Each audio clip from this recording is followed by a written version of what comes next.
We are live. You know what time it is. Tuesday at 8, episode 13. Lucky 13 of the MCW Cast. On April 13th, no less. The 13th episode on April 13th. I love a sequence. And with that said, I'm Legacy MCW announcer Larry Legend. I'm MCW promoter Dan McDevitt. And I'm Tara. Welcome to the MCW Cast. Hey, yeah, it's feeling good. You know, the weather's breaking. Many people are getting the vaccine. Everybody's eligible now. So we're glad for you to be once again allowing us to enthrall you with an episode of the MCW Cast on a Tuesday night. And don't forget, all of the platforms that you're enjoying this cast on, share it out, like it, comment. We love the interaction, and we've been getting some great feedback thus far. And if you're watching on YouTube, make sure to subscribe.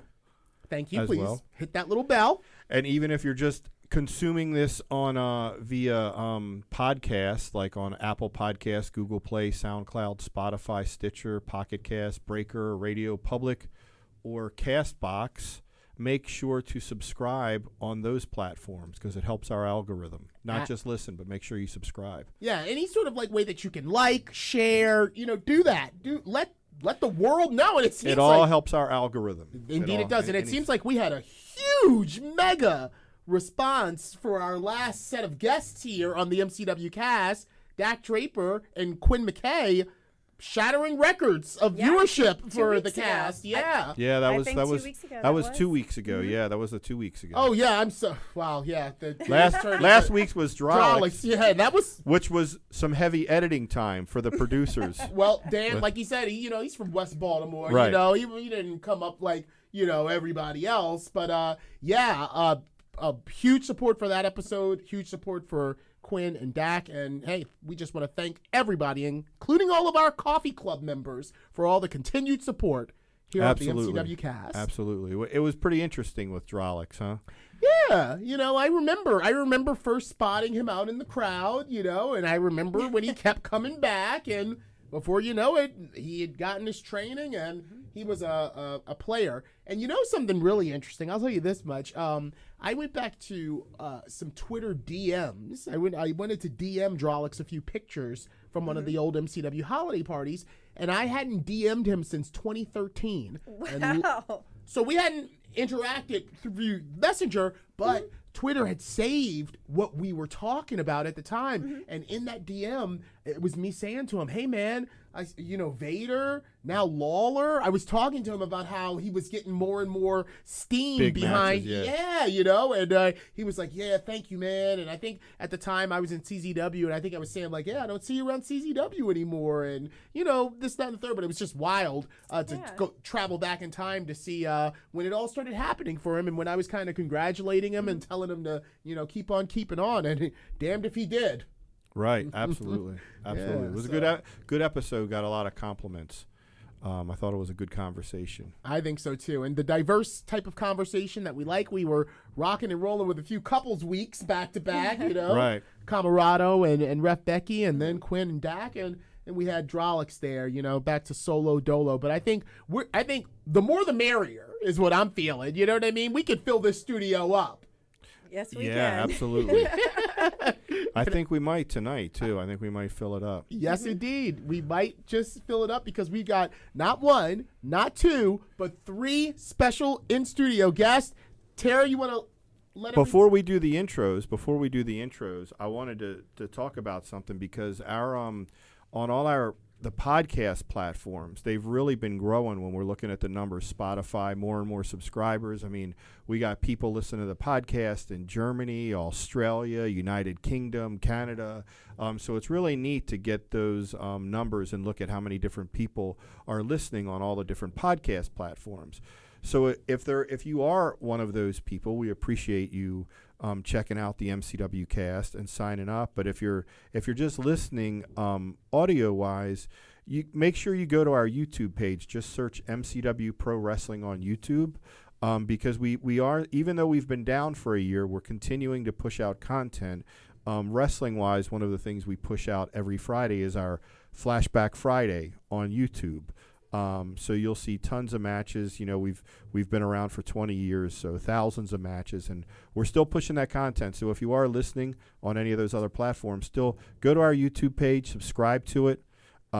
hit the button for subscription so you get notified. And this past week, Flashback Friday match was Brandon Scott versus Sean Studd, who for listeners may not, if if they don't follow us, they may not know who that is. But Sean Studd is actually the son of Hall of Famer Big John Studd. That's right. And that match was from when, Tara? 2016, I believe. 2016. Autumn Armageddon. So that was our past. And a couple weeks ago, we had Mickie James versus Amber Rodriguez for the MCW Women's Championship, and that blew up in views. Yeah. Of course, Mickie helped retweeting it and pushing it out. Of course. She's one of our OGs. Yeah. Here. So, yeah, make sure you go check out our YouTube page and subscribe so you get the Flashback Fridays along with our new content that just started on Thursday nights, short 15-minute episodes. So it's very short. You don't have to commit a lot of time to watch them. But it's MCW The Road Back, hosted by Kim and Nicole. And each week they're basically the whole purpose of it is to touch base with different MCW talent about what they've been doing the last year, as everybody's career was pretty much put on hold for that time, and what they're doing to prepare for the road back to live events, which appears to be happening hopefully in the next couple months here with MCW, where we're based at in Maryland.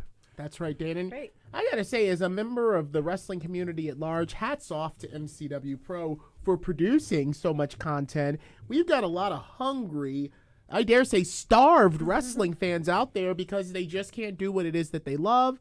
And it kind of is a disheartening thing when you see there are other companies out there that have legacies that are like 18 years, 20 years. They're not putting anything out. But, we're constantly, even this cast, the Tribute to Bruiser show, the road back, just putting things out to satiate y'all's appetite and, spread the love. Just like we said, share it on out, everything that we're producing and sharing out with y'all through our platforms. Please continue that sharing. Sharing is caring.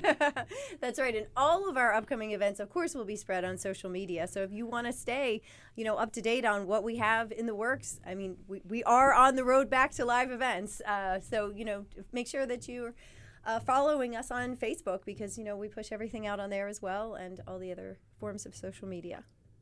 Yeah, and so if you want to get to giving the intro for the guest, we were talking about Mickie James being an MCW OG. We got 3 MCW OGs on this week's episode. That's right. So we're going to squeeze us all in. Yeah, and you know that I can squeeze one in. And speaking of which, all the way from Chop a Tree, Michigan, Tara, you know him well, just like I do, and Dan as well. The Holy Rollers, Ramblin Rich Myers, the dancing sensation Earl the Pearl, and Platinum Nat. That's right. Going to be on the cast, episode 13. As soon as we get back from the break. Stay with right. us. We hope you're enjoying this week's episode of the MCW Cast. At MCW Pro Wrestling, much like many small businesses throughout the country, the pandemic has presented many challenges.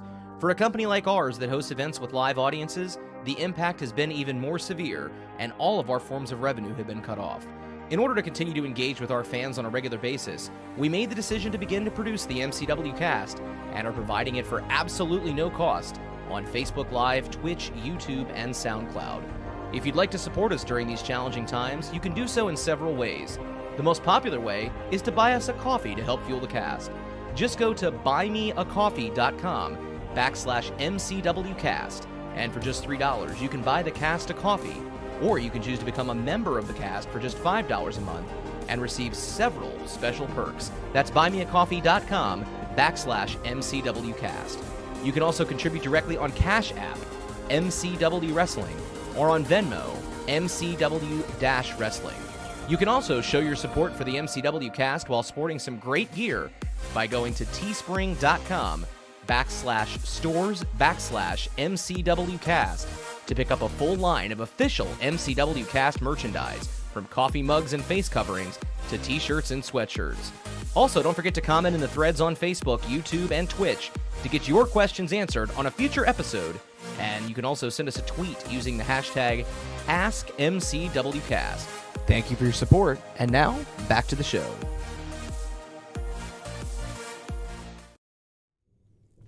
And we're back with a full studio for the very first time. 3 guests, and what better of a trio? The Holy Rollers, the original iteration of the Holy Rollers. Nat, Rich, Earl, thank you for joining us here on the cast. Well, thank you for having us. Thank you. Yeah, real happy to be here. Good to see you guys. It's been a while for some of us. Earl, I guess. Yeah. Way too long, man. Yeah. Thanks for having. I just feels great to be a wrestler again, even if it is for like an hour. Right? Well, once you're a wrestler, you're always a wrestler. That's So, right. You don't. Yeah. You never retire from this business. Yeah, well, for me, Earl, it was quite a treat. For Dwayne Gill's farewell retirement match right before everything went downhill last year, we bumped into each other at Michael's 8th Avenue, and I hadn't seen you for years, and I remember I was there to obviously, announce the show, but I was popping more for the fact that, there's Earl, I haven't seen you in so, Dude, so. no, I hadn't been to shows for years, and Dwayne pulled me out of that. Please come. It's my last show ever, so I did. But yeah, it was great seeing you there, dude. Yeah, I actually got It probably emotional. wasn't his last show, or is it? Was it his last show? Yeah, I think it is now. After he had his heart attack. Yeah. But no, Dan, you're right, because I think he had the heart attack going down to Tennessee and doing a little spot show. I'm not sure if it was just autographs, but he's still making the rounds, Right. and then he was on Raw. And that's just a typical wrestling retirement. It's like that movie, The Wrestler. But what was retired was Michael's 8th Avenue. How about that? Yeah. That's unreal. Lot Dude, of Unbelievable extras after all there. these years. My heart dropped when I saw that announcement. Mine too. that They were Great coming. times in that building. Oh, yeah. that was legendary. A lot of moments there. Oh, for sure. Are they going to? They're not going to tear it down. Or are they going to repurpose it? Do we I know? guess they'll Well, probably Probably repurpose it. Yeah. reuse it. Yeah. But What surprised me, they didn't own that building. I No. thought they owned that building. There No, was they no leased it. They leased it. I mean, they're just those big banquet hall type places are just going by the wayside. Like, there's just not a demand for them. Well, People aren't doing those. You don't get married in a banquet hall anymore, So you've got your Martin's West and Martin's Right. East and, Michael's 8th Avenue. Those types of venues, people just don't have them anymore. And everything that's going on And this then year. you throw COVID on top of it, and it's like, okay, well, that it's just not practical to have that anymore. Yeah, Yeah. letting it go. Man, but that place, you guys, obviously, we have a lot of listeners that may not be familiar with MCW that have started listening, but you guys literally go back to the beginning, 98. yeah. The Holy Rollers, you can go to that again. You can go to the MCW YouTube page and look up some matches. But the Holy Rollers, probably one of the more iconic teams in the history of MCW, I think. Legendary feuds with Matthews and York, or Joey Mercury and Christian York. yeah. And then Backseat Boys. Loved working them guys. That was my Yeah. first MCW match. Is Yeah. that when I became a staff member as an administrative assistant, that was my first match. Holy Rollers versus the Backseat Boys. It was the benefit show for the 9/11. Yeah, I right. joined right after 9/11. The first thing we did was Michael's 8th Avenue. Axel returned somehow, some way, and the first match was the Backseat Boys. And I got to tell you, it was the first time my eyes had been opened up to that type of wrestling. Not just what those guys from up Philly were doing, but like y'all's tandem offense moves I had never seen before. The do-si-do, the underneath, and push straight back and off the top. Just like wild stuff for someone that only really had been experienced to WWE. To see you guys work, so yeah. Right, and then later on, I guess the one that sticks out to me as a promoter was your long-running feud with Fed Up. That went on. How long did that go That on? for us? went on for an entire year. Yeah, Little I thought over it was a year. Yeah, Yeah. it was great, just great storytelling. Yeah. Through that whole thing. That was honestly, I look back, I have a lot of good times, but that was probably my most favorite time being a wrestler. I think it was just because I had been around a while and I didn't have those, I wasn't nervous at any time during that feud, so it was all enjoyment, for me. Well, just loving how the story was unfolding, loving the reactions we were getting, and everything was working, and I enjoyed every minute of it. That was, to me, my favorite feud. Well, it was a that the year. Rollers It was had. a year of taking those guys and just teaching him, step by step how to put on an entire program for a year. You know what I mean? And just pulling everything out we could, just barely escaping. and keeping the people's attention. Oh yeah, well you think they got it, and just by the skin of our teeth, we pull it out of them. Flair did it for years. We did it with them for an entire year, just working with them guys and just teach them how to wrestle and how to work an entire program for a year and keep it going until We went from like Shamrock Cup to Shamrock Cup, I believe it was. I remember so much was organic about it too, because there was a couple of times, if I remember correctly, where we talked about ending it, where we were, all right, let's drop the titles and put it over. And I think you one time was like, no, dude, like we can stretch this out a little bit longer. Because I think we were like, let's just drop the belts. Yeah, it was probably like get 6 or 7 done. months we were running out. Right, we're just trying to quit. Like, We so just- many times we're like, man, we're done, man. We're getting old. We're done. Yeah. But I Yeah, I but loved never. it. Yeah. We never told anybody about us. Like after that, we were leaving. Just we would just write ourselves out more or less when we wanted to take a break. Right.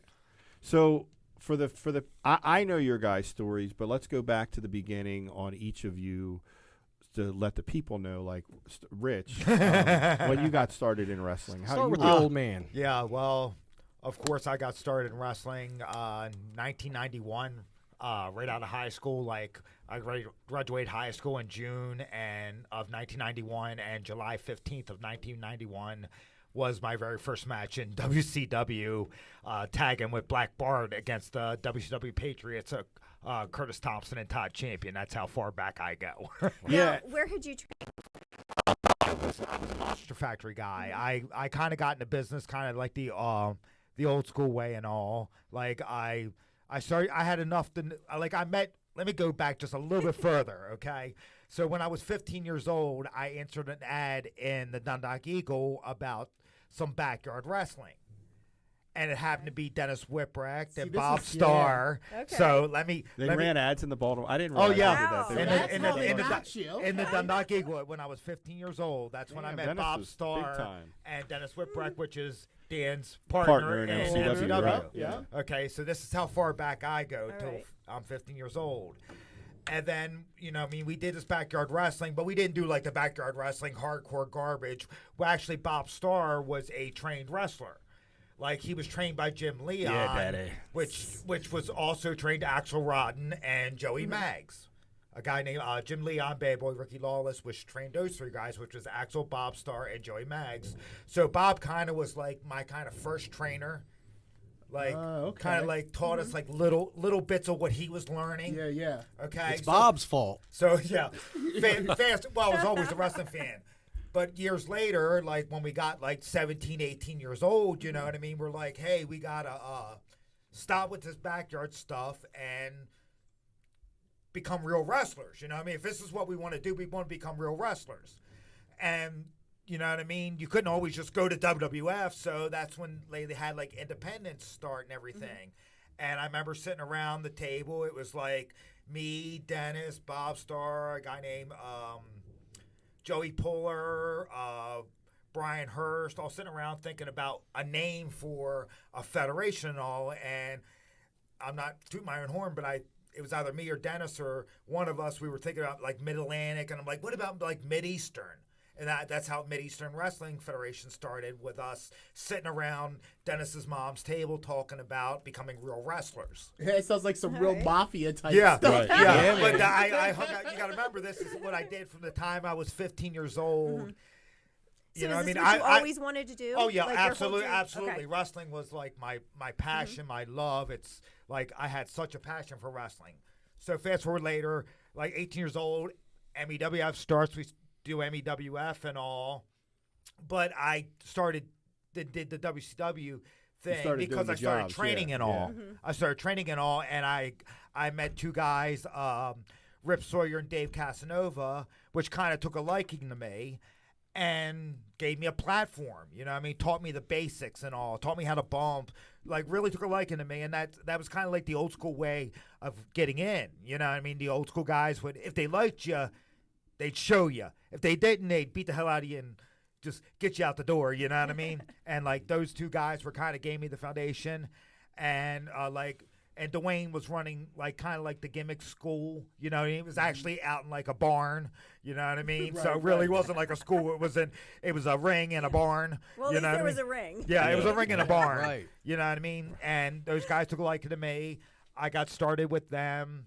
You know what I mean? They taught me a lot of stuff, and then Dwayne took me up to WWF. Well, went WCW first. That was my very first match, and he's like, "Oh, you'll be fine." So I started from there, and then I did WWF from like 92 to I think my last match up there was like 99 or something. Yeah, for years you did jobs up Yeah. there. Oh, yeah. I worked Yeah, I worked remember everybody up Rich. there from Kurt Hennig. Oh, knocking stuff over. Kurt Hennig, Owen Hart, Jim Neidhart, Smoking Guns, X-Pac, Yeah. Kevin Nash, Scott Hall, Shawn Michaels, Yeah, pretty much everyone. Yoko, everybody. I know one guy you didn't. Virgil. You'll never get that. You guys You do will it. never I've ever been get trying that. to I get always him tell you. against Virgil for years. Yeah. I'm still not over. I told you I Virgil's had still alive, I bro. had Mantar. I had my Virgil. Oh, you worked Mantar? I Oh, busted my head God. open. I'm a huge I fan. remember that match. I was a huge I fan of got a- Mantar. I got a I love concussion. that gimmick. I got a concussion. Very first move of the match, I got a concussion. Really? Oh Imagine yeah, that. he was supposed to pick me up and put me in the corner, but he lifted me so high, my butt was on the top turnbuckle, and my head hit the back of the post, and I busted my head open. I don't remember any of the match. That was on TV. Oh I've yeah, seen that. and I was like doing remember drop that. kicks and all. Like this was all in muscle memory, just from wrestling all the time and all. Yeah. It was like I had the match in my mind, even though my like consciousness wasn't there. I was doing like drop kicks and all kinds of stuff, and I don't remember any of this match. That's crazy. That's it's real quick. That's so interesting for me to hear how the Backyarders got you by running an ad. I'd always That's funny. heard the stories that Maryland wrestling kind of started in the backyard. Yeah, but well, I'm like, yeah. but how did you guys all come together? Did you all go to school? Well, Were you the guys- funny thing too, when we used to have the backyard, we used to have the Dundalk League, and then there was a Parkville League that consisted of like Adrian Hall, which is an old school guy, Axel Rodden,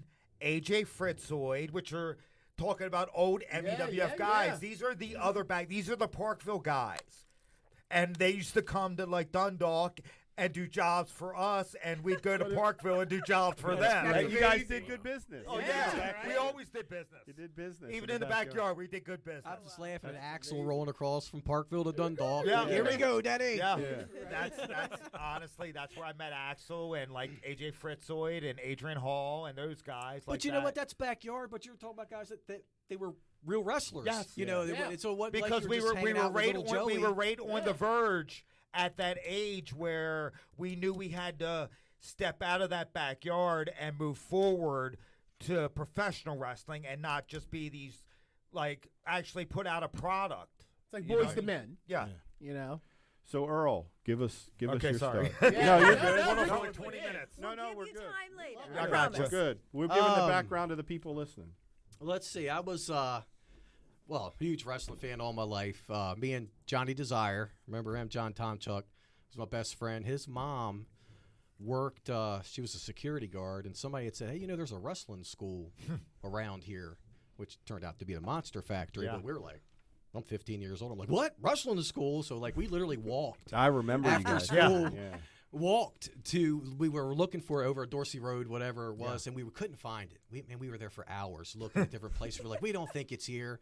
And we're all upset, and we're just walking away. And as we were heading home, I looked to the right, and I saw that iconic Monster Factory, monster with the fist on the door. Yeah. I ran to that window and was staring into it like, oh. We must have just stood there. I stood at the ring for like an hour, like, look at the ring. This is awesome.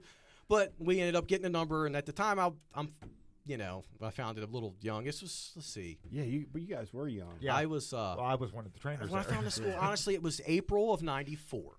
So at this time, I'm 16. I'm 15 years old. I'm 16. You're 16. I'm 16. Yeah, you're 16. I started brother. anyway. I met Dave DeMeglio and talked to him and all. And I started taking bumps, but I didn't actually sign right away because I was so young. So they wanted me to wait. My birthday was in June, and that's when I think I turned 17. And then they had my mom sign the contract, and then I was officially like a student. But yeah, that's how I got started. Just finding the school, and I was very lucky because Nick Tarantino and Dino Casanova, Nick more than anybody that's who trained me. Nick, and then Hack Myers, and Axel Rotten. Axel helped more of like the psychology because he just come in and would beat everybody up there for a while. Oh yeah. But you know what, man? But that got me over with Axel because everybody would be scared and wouldn't get in the ring with him. That's why I had so much ring time because I'm like, well, I'm just going to. I didn't care. I'm like, just beat me up. Did I beat you up with Axel? No, at the time? you never beat me up. No, Ricky Blues did one time. I remember, but no, you never beat me up. I would have figured I would have had a lot more aggression. Because if you were 94, later. I was training in 91, so I was getting beat up for a couple years at that point. Yeah. Well, the funny thing, I was the wounded dog. Dan, the funny thing is like I would get a call on a Saturday because the school was closed on Saturday, and it'd be Earl calling me up, going, "Hey, Rich, I know you got keys to the school. Can you open the school for me and Johnny to come down and work out?" And I moved over to where the school was. I literally lived like 10 minutes from the school. I moved from like North Point, like Essex area. When I got married and all, I moved like 10 minutes from the school because that's where the school was. So do you remember, Rich, one of my early memories of training was of you, because Axel and Ian, Dwayne was on the road doing a lot of stuff, so he wasn't really there, and the school was just kind of there. And like me and Shamrock, Axel and Ian, they were just beating everybody up. They would just show off to each other who could beat up somebody more. But right. And I didn't know any better. I didn't know any. They were scared of Axel, but Ian was bad. I thought the business was a shoot, so I just got in and got beat up. And I remember going home and having black eyes and like my eyes swelled shut because I asked him about how do you throw one of those fake wrestling punches, and then Ian like swelled my eyes shut. Yeah. You know what I mean? So, but I just was like, okay, I didn't realize. But do you remember the night that I didn't realize that they were in the ring and nobody else was in the ring and they didn't want anybody else in the ring, just me and Axel and Ian. And I wasn't thinking anybody. I was just like, okay, get in, and they start f***ing doing the moves. But I remember this weird tension, and then you flipped out. Do you remember this? I think I do. They were gonna freaking they were gonna cut gag me. you, yeah. They were gonna slice my head open. They were gonna gag you, yeah. Like, and not tell me. They were just going to start beating me up, and they were taping razors on their fingers, and they were just going to Abdullah the Butcher me to see how I'd react. And you flipped out and were like, dude, you're not going to cut that freaking kid's head open. I didn't. Yeah, you remember that? I didn't tolerate. Like, I let him go with some stuff because I was just like, I was always taught, like, you got to let them know that the wrestling's real.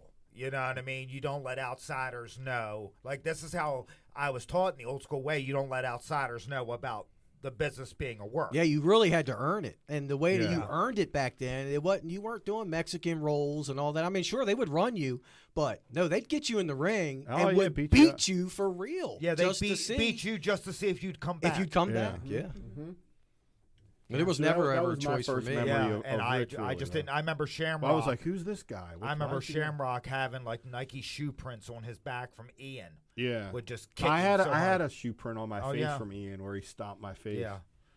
Yeah. That was routine though. How about the chops? Remember they would you chop drill and you wouldn't stop until you were bleeding. That was the only way it would stop. People would line up and just keep going chop after chop until you're bleeding. Yeah. Okay, you've had enough. Yeah, that was Mark the Shark with me. Yeah. I remember that. It's so different, man. That's. I don't know if it's better or then worse. We get to Nat, who came along a few years later and was one of my first students when we opened when MCW came around. We opened Bone Breakers Pro Wrestling Training Center, and at the time, me and Mark Schrader, 97, I think we opened the school. We opened MCW like a year later. That was like July of '98.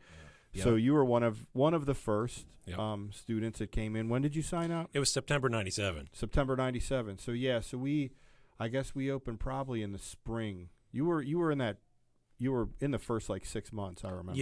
Yeah. Me and Bruiser and Two Dope were the first three. Yeah. Oh, wow.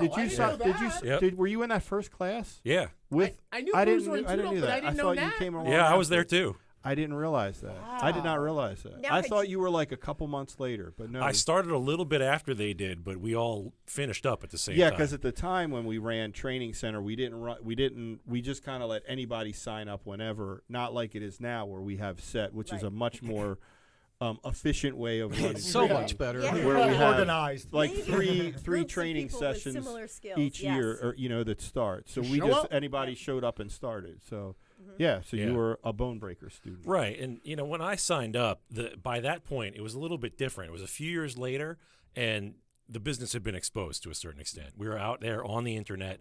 I was one of those fans who was on Usenet back in the 90s. Wow. Yeah, Rec Sport Pro Wrestling. And I remember following along and typing away. Became friends with Jeff Amdur first before I even moved to Maryland. I'm the bell. Yeah. Right. The bell. And so, I was out there posting stuff all the time. Was one of the smart marks. So I remember one of my first days at the school, Jeff Jones called me out on it too. He said, "Oh, Did he really? He's one of those net fans." And now I'm in for it. But when I signed up, I had my regular day job. I was working as an electrical engineer in a top secret facility, locked up all day in a vault. I didn't see the sun all day. And I was sitting there a year and a half into my career going, this isn't enough. This isn't enough to make me happy as a person. So I was thinking, what do I do?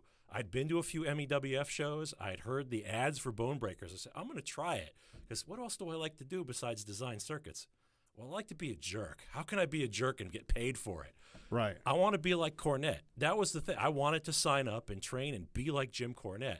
So I got down there, and I got beat up just as much as everybody else did down there. Right. I remember because Probably a little A more. lot of people Yeah. don't understand that managers and referees go through the same training, and valets at the time. We called them valets. Yeah, but man, they you go have no through, idea though. But that's when that got over with all of us, though. Yeah, you remember the back Big bump, the back time. bumps off the top rope. Oh yeah, but Nat, Everybody. we're like this skinny guy that's here just training to be a manager, and you got the wrestlers over there crying And and quitting, belling, yeah. and Nat, we were like, dude, we love this guy. We would never let you know it. We were like, dude, this guy's tough. He's got the passion. He really wants it. Yeah, we like all Nat like from the, right from we the were all beginning. like this guy's not. He's gonna make it.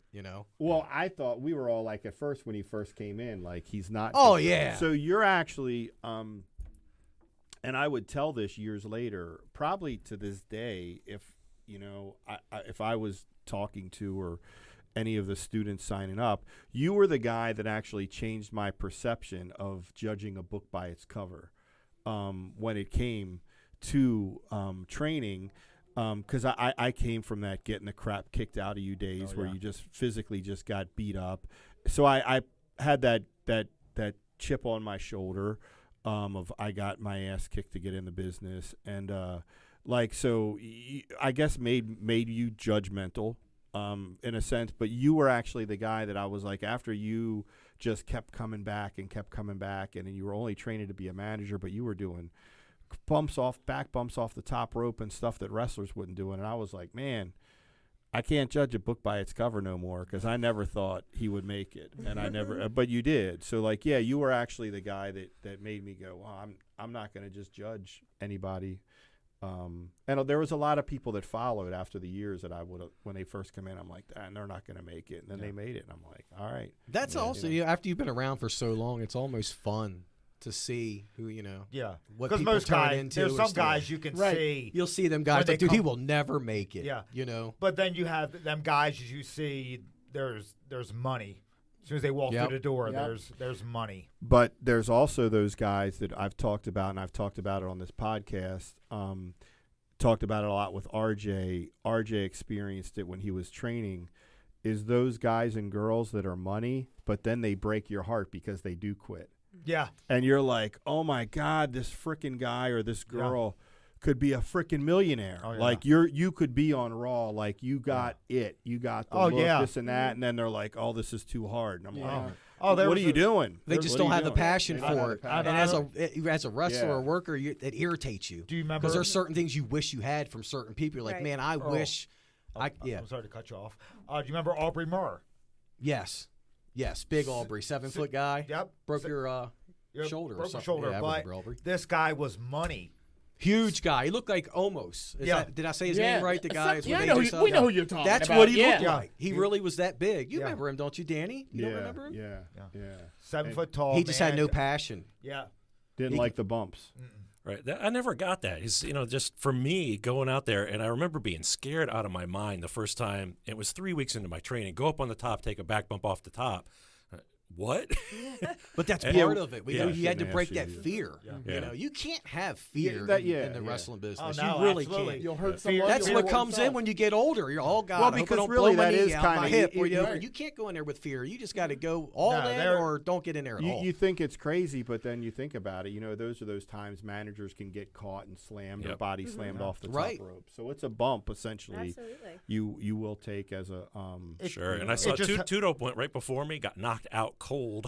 It Yeah. was rolled him out. Hey, He that had the just was smell a trigger salts. moment for me. If I could take a sidebar with Sure. that bump, didn't you take that bump later? On one of our shows, we worked it into the match. where Yeah, you were well, trying no, to it was climb up part of the But you gimmick. really knocked yourself out on I it. did, And you yes. never did it again. I remember you didn't that Cam. cause some kind of It a was problem Cam. where you were like, dude, I can't go up there and do it anymore. It Like was it like really candy messed out you there. up. It was. Well, like I remember you lost your confidence because of it. Am I wrong on that? Do you remember it that? definitely it knocked me stupid. I you think I got probably got a concussion. I think I got a concussion because it was one of the matches where we had the belts locked up in a case or something, and the keys were hanging up on Was the that pole. it? So I went to go, Oh, go yeah. up and get Oh, it. yeah. and Knocked got out pushed Eighth off. Avenue, Yep. and you took a straight back. But it bump. really Yeah. did a number on your confidence. 'Cause Yeah. remember, Yeah. after that, you were not comfortable going up on the top rope. Yeah, and all that- Well, messed I me can up. relate after like my 5th concussion.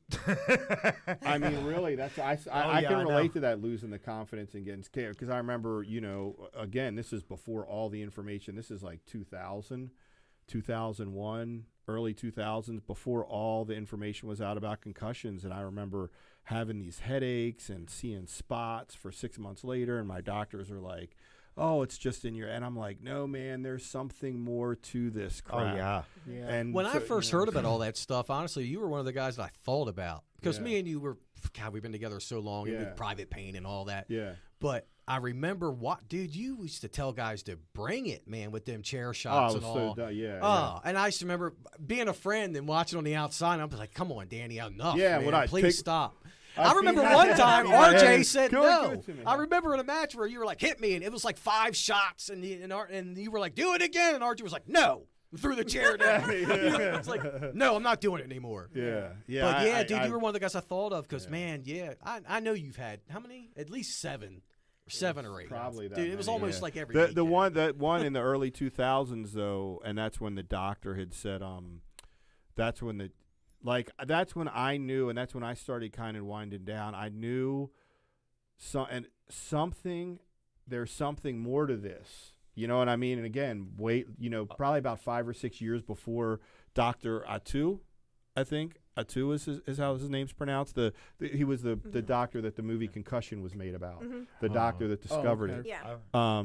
And before he discovered it, when all that happened, I was like, oh my, like I knew, because at that time, every doctor I was going to was like, you're imagining stuff. And I'm going like, it's like 3 months later, and I'm going, no, I'm seeing black spots. Like in the middle of the day, I'm seeing black spots. Like I could physically see them. And then, so yeah. I remember I think it was like your first or second concussion. You came back in the locker room, and you were like, "Okay, when we going out?"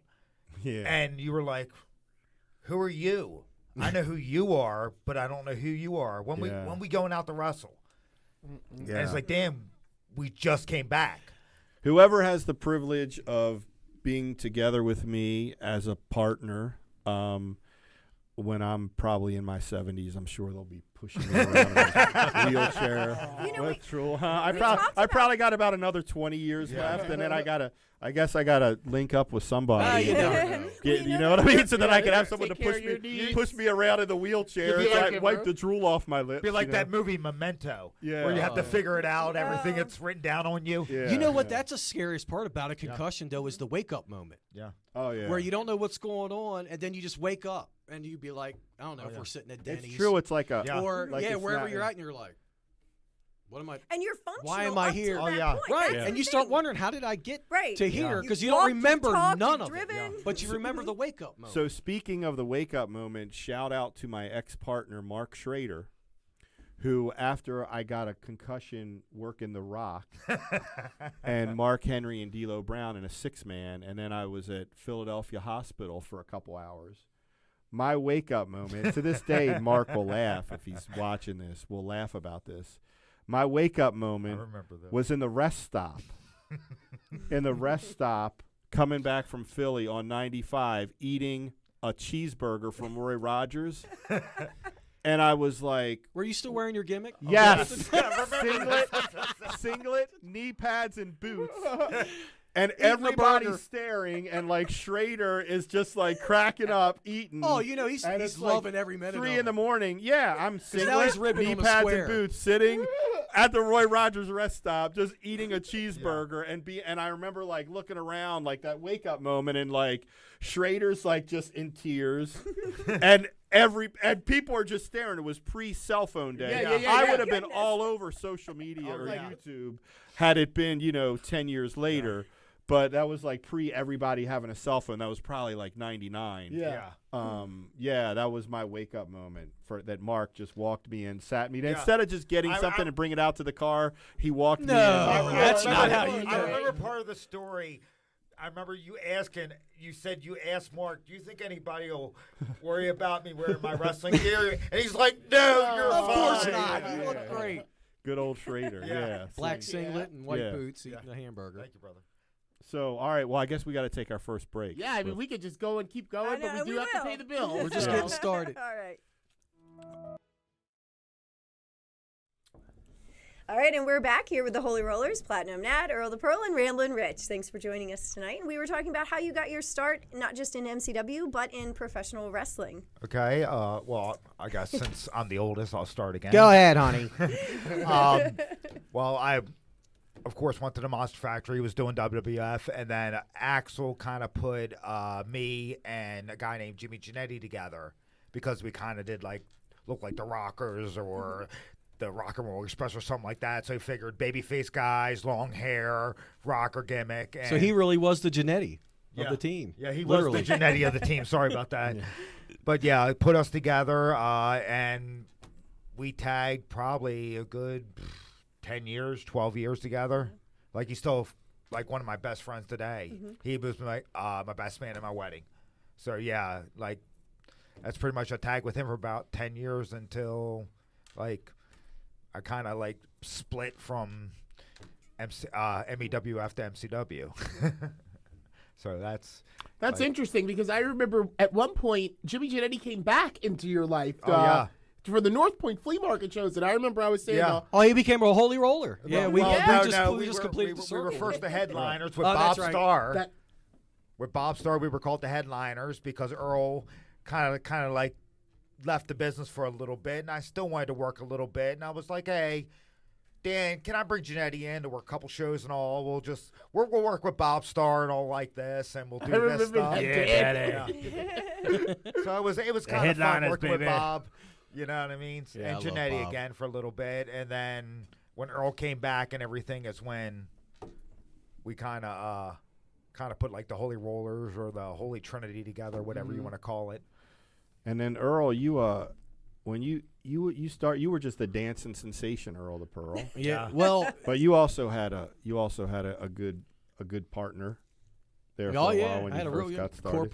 corporal punishment. But, Yeah. Well, I did the Earl the Private Pearl. thing. The whole reason I did the dancing sensation gimmick was because obviously I don't look like a monster. But You know, come on, man. that's when I was booking.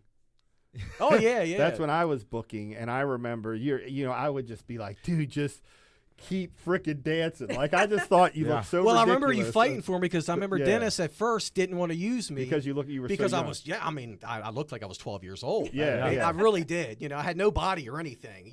So I looked really like a little kid. And Dennis was like, man, And I'd be he like, looks dude, like a kid. Earl, just come here. Just do that dance. And he'd dance. And That's Dennis where is Private like, Pain why, came from. What's that? That's where Private Pain came from Yeah, when you were yeah. corporal because you were like, all right, well, put a mask on him then. And that's when Dennis was like, all right, I'll use him under the That's the mask. But solution then to that's when everything.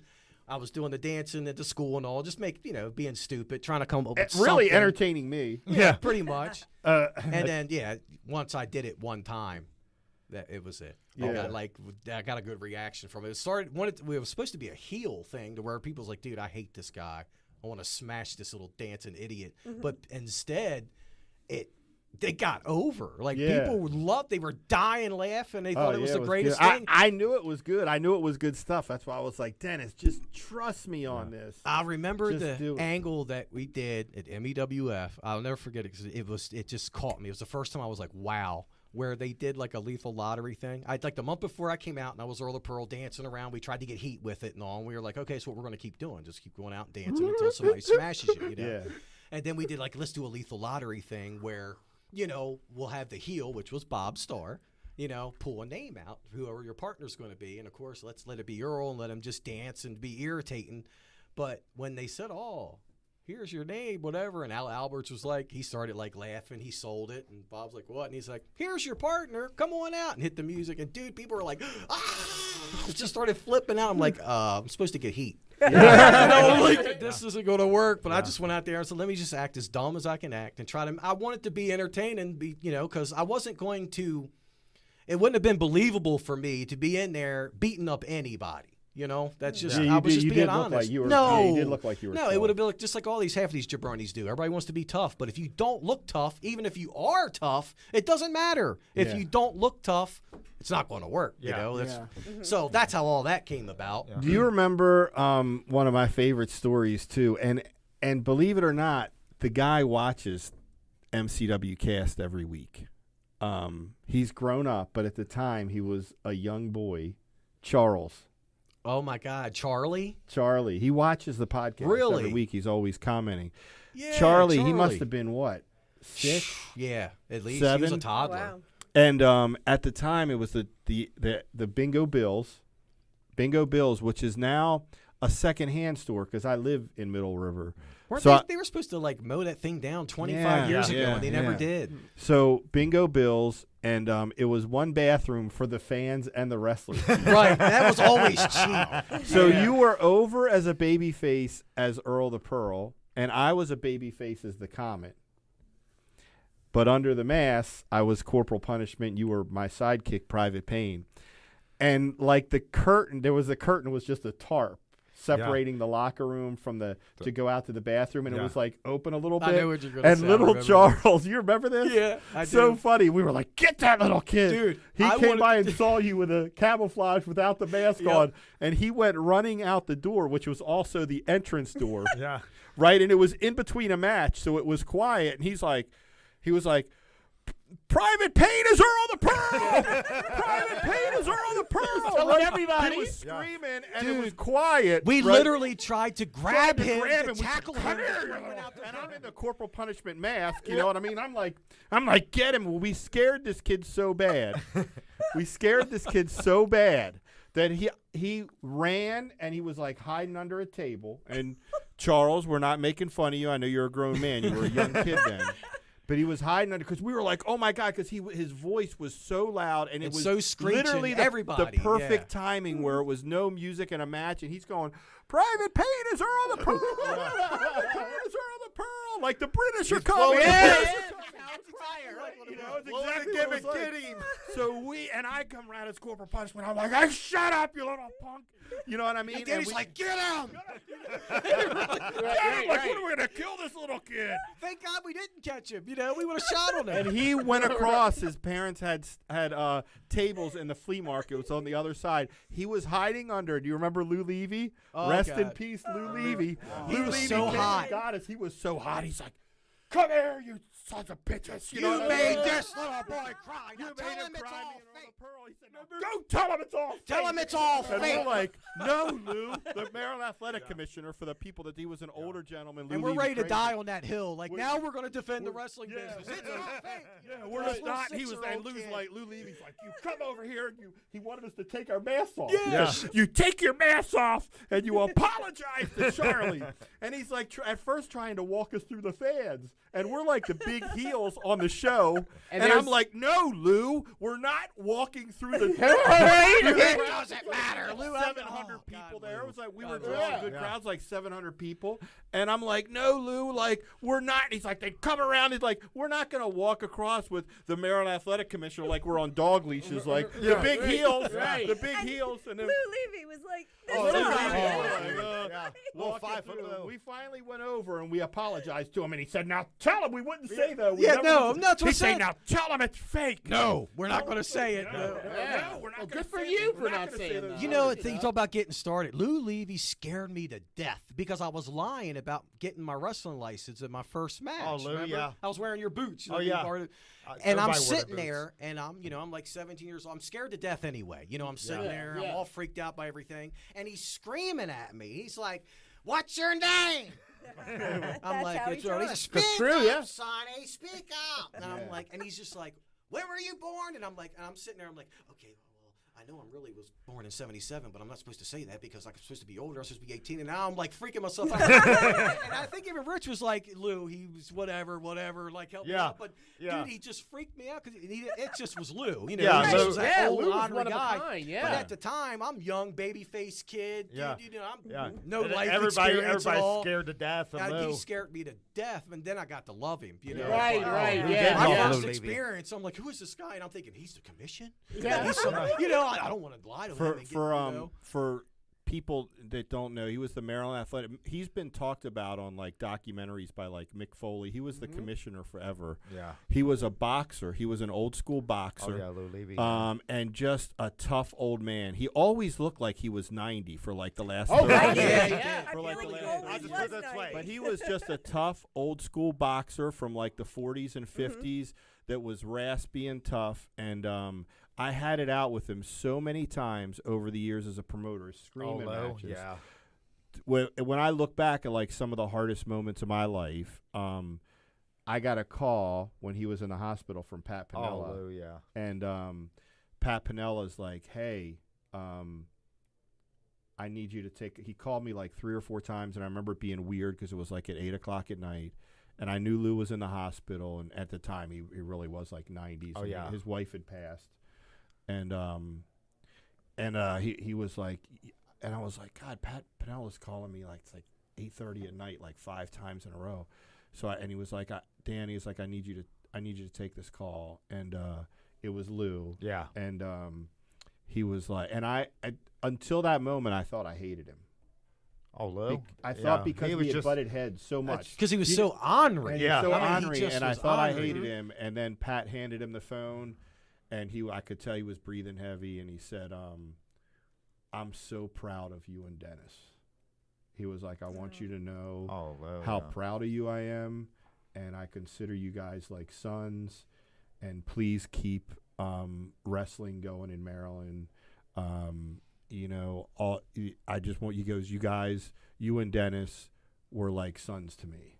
And I was like, I remember you called me after that. yeah. You're like, dude, I was just had like the oh, most I just, heartbreaking like, literally conversation. just ripped my Yeah. heart out. And he was like, I gotta go. Like he was Yeah. having trouble breathing. And I was like, Lou, don't hang up. Yeah. You know what I mean? And then Oh, I said he was like, yeah. And I was like, I love you, Lou. Yeah.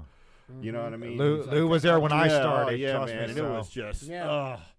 it freaking just ripped my heart I out. remember man. even I'm going to the arena for house shows and seeing Lou like walking down around Oh, yeah. like, on Oh, the yeah. floor, Yeah. like with his cane, As a and- matter of fact, was it the WCW pay-per-view where it was a shoot where Lou Lou Luger stopped the match. and Lou was running out on pay-per-view The or Luger whatever, Flair match. and making them stop the match. What was it? Was The a Luger pay-per-view. Flair match was the pay-per-view. Stopped right? by the They commission. made It him was stop main the event. match because Was that Lou that stopped Yeah, it? and it Lou was a stopped shoot. it. Like He- they really yeah. because you're not allowed to bleed. yeah, to this day. And he To ran this down day. there Yeah. on pay-per-view and was like, "Stop!" That wasn't the everything." finish, though, No. right? That was a shoot that the commission stopped it because of the blood. I Yeah, believe so. that's what Yeah, I've always probably. been told. I'm yeah. sure. Yeah, Maryland Yeah. has those old laws still on the books from when the Yeah. origins No of blood. wrestling. But I But just remember that was seeing, Lou you know, Levy. Lou So run people down that there. hear Yeah, this, if they yeah. want to look back at that was God. What was that? Freaking Great American Bash. 81 of those. It had Yeah, to be 89. Luger, Yeah, world Luger title Flair, match. yeah. Luger Flair Around ends in a there. DQ because of the Maryland Commission. You could Google it.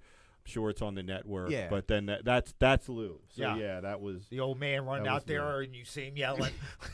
Tell him it's fake. Lou was so funny. You know? I remember Tell him it's fake. real Great. quick. I remember Lou yelling at Mickey James because Mickey just did like a 2-hour autograph session, and he had a couple of these fans or whatever that he wanted to introduce. She just come in the back. I'm like, she just got in the back, and you tell she's like, I just need to get a drink, and and Lou was like, Mickey, I want you to meet somebody. And she said, okay, Lou, 1 second, hon. Just give me, a minute. I'm not waiting for a minute. Just take a second. Like, he's just like yelling at Mickey, like, Yeah, oh, you he's will like- come meet these kids. And she's such a nice person. And anybody would tell you, Lou, I remember hearing a story about how he yelled at Hulk Hogan, because I remember, Pat Pinnell, I think, told me the story was like, no, Lou doesn't discriminate. Doesn't matter whether an indie guy. And I remember, like, Hulk Hogan hated him because Hogan was trying to blow him off, and he's like, Terry, I said sign this paper. Oh, yeah. You know what I mean? Yeah. And yelling at Terry, come here. And Yeah, Lou would Hogan was blow like, up. I'm Hulk Hogan. You can't talk to me like that. Well, By the way, the Great American Bash was 1988. Was it? Yeah. I was going to get I said to 89. Well, in Foley's book, he says the one person who could make Lou back down was Harley Race. Oh, did Mick Well, Foley put Lou over? Well, what happened was, something happened where there him was and Harley, blood. yeah. And Lou went to the back to try to find them, and Harley was like, it happened on the outside of the ring. You Oh, know? I know that story he you're said, talking he about, said it yeah. happened on the outside of the ring, and Lou was like, well, if it happened on the outside of the ring, it must have happened on the outside of the ring. I think it was like Vader and Foley. I remember that story. I They do couldn't too. convince I him, do too. But when Harley said it happened Yeah. on the outside of the ring, Lou was like, well, if you say it happened out there, it must have happened there. So, If yeah. you say so, it wasn't nobody crossing Harley. That guy, Yeah. wow. So the No one other to be trusted rule with. that I remember from the time too was that the men and women were not supposed to put hands on each other. And the Oh, reason I no. remember Oh, that no. was I was the only guy in BBOW, the Beautiful Babes of Wrestling.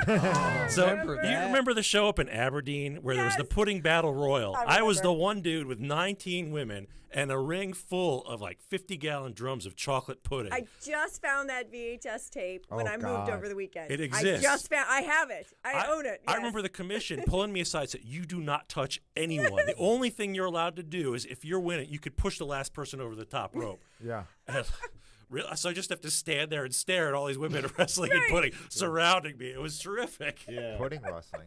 Since you I brought remember that that. It was a show up, I crazy remember time. watching, somebody did a, do you remember this, Dan? I think we talked, but somebody did a special on that show. It was like a TV news special or something. But Yes. but they were saying it. Oh, this is degrading to women. Yes, And, I but do I remember remember that. watching that and laughing so hard because they just took everything so out of Out of They context. did. Yeah. You can tell they weren't a wrestling fan. I Right. remember that it was on like And the one match local that they news or watched something was like the that. pudding battle Yes, royal. Yes. Yeah. So this is I where we remember. could go down a whole rabbit hole. Talking about like the way that the world is now, where like I don't I don't think cancel culture and all this BS, like all this stuff with political correctness, should be at all associated with professional wrestling. Because professional wrestling is a mockery of itself. Right. Right. We're all mocking. So this is like Yeah. you talking about that. I could open up a whole can of Yeah, worms. yeah. We let that That one we go don't. for But now. you see what I'm saying? Like No, you're professional right. wrestling, You're I right. feel is the one thing that should be exempt from that, because what I don't think, it's like that whole Jeff Jarrett say it. If you don't understand pro wrestling, don't talk about it. Yeah. Yeah. Like Yeah. you should be on the outside, because if you're commenting and this is well, you don't understand what wrestling is. Yeah. Like because Which is if you why really I found don't it so understand funny because you're so wrong. Right. It's Yeah. ridiculous. you Yeah, know? because Yeah. it's so unique. It's such a unique art form Right. Yeah. and entertainment that if you don't get it, just don't comment on it. Right. You know, And- that's my opinion. No, I agree. Like I've had people over the years say to me, "You're such you're a feminist. Like, how do you do this? How do you have a pudding battle royal?" And I'm like, "It's not that. It's entertainment. It's something different." And it's not real life. Like Yeah. I'm playing a character. Yes, I'm using my It real was a name. different I'm time playing a and too. character, Right. and I never Well, had even any more trouble so now, reconciling you the know, two. it's But even it more really all ridiculous. goes Yeah. back Yeah. to it. Really all goes back to if you don't get it, you probably should just like you got to understand wrestling and what it is to even kind of have a comment on it. Would You say know what no, I mean? Because you'll never be able to explain it to you them. can't No. explain You it. never to And will, I would so- try. I would try to explain it. Well, isn't No, that we all degrade- have different people Yeah. over the years, And it's like, well, you just isn't- learn to just Isn't that degrading Whatever. to women? No, it's not. I'm a strong, independent woman who who is willingly doing these things. Like, if anything, Right, you're in it's full like- control of it's- what's going right, on. if anything, it's the epitome of being a feminist. You know what I mean? Because I am in control of it. And you very have to much pay so. attention to the stories that are told Yeah. where the procrastinator or the heel usually ends up with egg on the face that makes the people. That's always I the loved part it. that's So, like, left out. that's You the- know, that's they what always you're not. get You to know what that I'm Yeah, saying? story. Like, again, you have to understand what it is. That year-long or- program. Or you know? get out, or Right. no, stop trying to cancel this person on Twitter. Like you're jumping into something you really Yeah. don't understand, and that's just my opinion. Yep. And I that's where I think Boy, we jump wrestling hard. is. So we're gonna pause Thanks, for a Nat. second. we're gonna take a minute and take a break, and then when we come back, we're gonna get back into some other topics and everything we were talking about. So stay with us. We'll be right back. We hope you're enjoying this week's episode of the MCW Cast. At MCW Pro Wrestling, much like many small businesses throughout the country, the pandemic has presented many challenges. For a company like ours that hosts events with live audiences, the impact has been even more severe, and all of our forms of revenue have been cut off. In order to continue to engage with our fans on a regular basis, we made the decision to begin to produce the MCW Cast and are providing it for absolutely no cost on Facebook Live, Twitch, YouTube, and SoundCloud. If you'd like to support us during these challenging times, you can do so in several ways. The most popular way is to buy us a coffee to help fuel the cast. Just go to buymeacoffee.com/MCWcast, and for just $3, you can buy the cast a coffee, or you can choose to become a member of the cast for just $5 a month and receive several special perks. That's buymeacoffee.com/MCWcast. You can also contribute directly on Cash App, MCW Wrestling, or on Venmo, MCW-Wrestling. You can also show your support for the MCW Cast while sporting some great gear by going to teespring.com/stores/MCWcast to pick up a full line of official MCW Cast merchandise, from coffee mugs and face coverings to t-shirts and sweatshirts. Also, don't forget to comment in the threads on Facebook, YouTube, and Twitch to get your questions answered on a future episode. And you can also send us a tweet using the hashtag AskMCWCast. Thank you for your support, and now, back to the show. Well, I get dragged too. We Remember when are I kicked back with the Candy? Holy Rollers, including Platinum Nat here. And Nat, I want to start with you. And on a personal level, I was very inspired by your role as a manager over the years. And when I was an active wrestler and had to take time off after I broke my neck, I really looked to you for inspiration and saw how much fun you were having. And I really had this choice of, do I leave wrestling? Because I had a broken neck. I mean, the doctors your were damn like, neck. yeah, the doctors were like, you should never wrestle again. And in my head, I was like, no, I don't believe that. And you really just showed, because when I started, everybody's, oh, do you want to be a valet? Absolutely not. I want to be a wrestler. And you really paved the way for me to see that being a manager was just as important as being a wrestler. And so I wanted to say thank you for that. But hear more about, this role of you as a manager, and tell us a little bit about who else you've managed. Sure, thank you. And, honestly, that's all I ever wanted to do. Like I said, Cornette was an inspiration for me. So I think back to being a fan, and one of those angles that got me to be a permanent fan of wrestling was when Dusty and Magnum were the James Boys, and they tried to hang Cornette off the back of a pickup truck. They came out to the ring, put a noose around his neck, and dragged him out, and the fans were going crazy. They wanted to see him die. I said, I want that reaction. That's what I want to do as a manager. So, when I came up with Platinum Nat was the name, I didn't know what the gimmick was going to be. I just knew I wanted to be Platinum Nat. It sounded cool. And so I went and talked to Dan, talked to Mark. I know I want a silver suit. They put me in touch with Adrian Street, who was designing costumes at the time. And I brought the silver suit down, put it on at the school. And I think it was you said to me, you ever seen that movie Leap of Faith with Steve Martin? That's your gimmick. Yeah. That's your gimmick. You're going to be an evil preacher. Okay, sure. And I just went with it. It was not necessarily what I wanted to do. But one of the things we talk about with the students here at MCW all the time is get comfortable with feeling uncomfortable. And for me, it was, okay, I'm going to be a preacher. Sure, I'm going to do the best job I can with that. And so, coming out, finishing the school, the very first match that I got put into was with Earl as the ref. During the storyline in MEWF, Johnny Desire had stolen the Earl the Pearl gimmick from Earl. That was such a great. That was such a. It sounds ridiculous. I know it really does, but it really it was hot over. Though, man. It sounds dumb He to say. copyrighted it, right? Yeah. He Tom copyrighted Casati it. bought it. Yeah, Remember Casati. Yeah, Casati bought the rights to it. Casati bought the rights to it, and he became Earl the Pearl. Right, he gave it to Johnny. And you were just what? I was nobody. Yeah, I was you just were Earl. Hart. I mean, I wore a black shirt and black pants. Just, Yeah, I'm Earl. yeah. So I And came in I was at a ref the very because end. Yeah. I got kicked. Whatever, we did something, but I ended up being a ref. That was so good. That was that was a good idea. Yeah, that I came up with. That was the very end of the feud when I came in, and I was managing Johnny Desire in his final match as Earl the Pearl. You were the ref against, and it was against Lucifer. And after the match, there was some gaga, and it ended up being Johnny against you to get the gimmick back. Right. And that's how it went from there. And that actually ended up being Johnny's last match. He never, because after that we had the MEWF, MCW fallout, whatever, blah blah blah blah.